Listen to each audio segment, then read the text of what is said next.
الطاجن ده بقى ياخد القلب والعقل مع بعض. طاجن جمبري بالخضار، بس مش اي طاجن جمبري يا جماعة. يعني الطاجن ده بجد في حتة تانية خالص، حاجة في منتهى الروعة. ميكس الخضار مع الجمبري في حتة تانية خالص. بجد يستاهل التجربة. تعالوا نشوف هنعمله ازاي. وقبل ما ابدأ الفيديو، انا هلا ابو بكر، يا ريت من فضلكم تعملوا لايك وشير للفيديو. وتعالوا بينا نقول بسم الله ونبدأ على طول. طاسة عندي هنزل فيها ب3 معالق كبار من الزيت، وكمان هنزل فيهم بمعلقة كبيرة من التوم المفروم. وطبعا الطاسة عندي هتكون سخنة. هبدأ بعد كده بقى أشوح التوم المفروم دوت. أنا مش عايزاه ياخد لون ولا حاجة، أنا عايزاه يبتدي يدبل بس ويطلع الريحة بتاعته، مش أكتر من كده. التوم طبعا مهم جدا بالنسبة للسمك عموما. عندي بقى هنا نص كيلو من الجمبري، والجمبري ده بلدي. حجمه وسط زي ما انتم شايفين. تقدروا تستخدموا اي نوع، وتقدروا تستخدموا برضو اي كمية بانكم تضاعفوا كمية المقادير. طبعا انا نضفته كويس، اكيد هتشوفوه مش مفتوح، ولكن انا بشيل السلسلة الرملية بتاعته اللي في الظهر دي بخلة السنان بدون ما افتح الجمبري، وبغسله وخلاص كده تمام معايا. هبدأ بقى اقلب الجمبري زي ما انتم شفتوا كده لحد ما لونه يغير معايا تماما. بعد كده بقى هضيف معلقة كبيرة من الكاري، وكمان عليهم معلقة كبيرة من الكمون. هنا انا مش بحط توابل كتير في الطاجن، ولكن هو الكاري والكمون كفاية جدا، هيدوني الطعم المطلوب.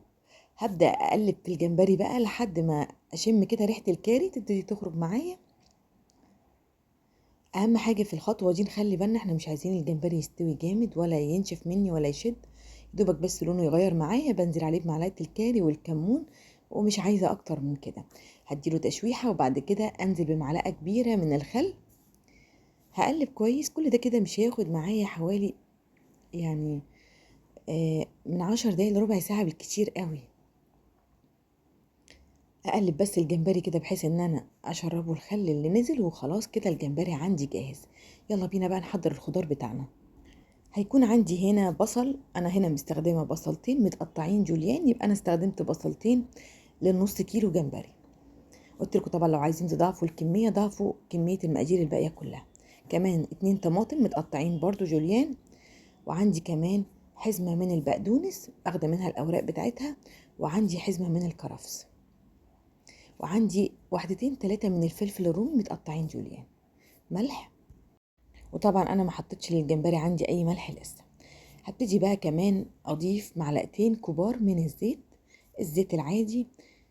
وهبتدي اضيف كمان معلقة شطة، تقدروا تستغنوا عنه لو مش عايزينه سبايسي. هبدأ بعد كده بقى اقلب كويس قوي. وهنا الهدف مش ان انا اقلب وادمج الخضار مع بعضه، لا، الهدف هنا ان انا اخلي البصل عندي يبتدي يدبل مع الخضار. يعني انا بدعك البصل كويس قوي مع الخضار، عشان النتيجة النهائية يكون عندي البصل بدأ يدبل.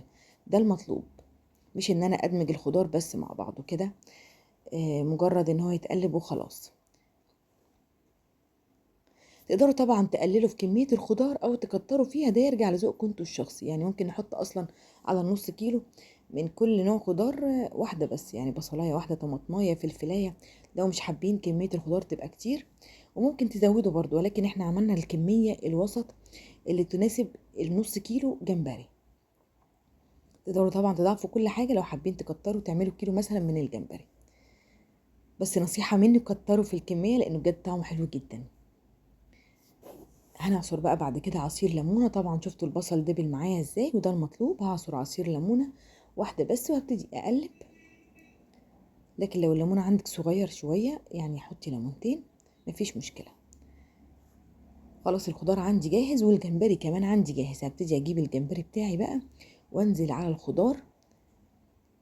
احلى حاجة في الطاجن ده ان هو ما بياخدش وقت، ما بياخدش غلبة، سهل جدا، بس نتيجته في النهاية بجد في منتهى الروعة. رائع يا جماعة. يعني في اي وقت يكون عندكم جمبري لازم تجربوه ان شاء الله.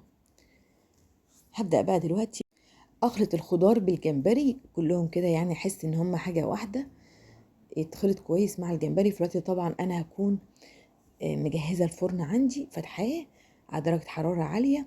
هبتدي انزل بالخضار والجمبري بتاعي في الطاجن. طبعا نخلي بالنا من حجم الطاجن يكون مناسب لحجم او كمية الجمبري اللي عندي.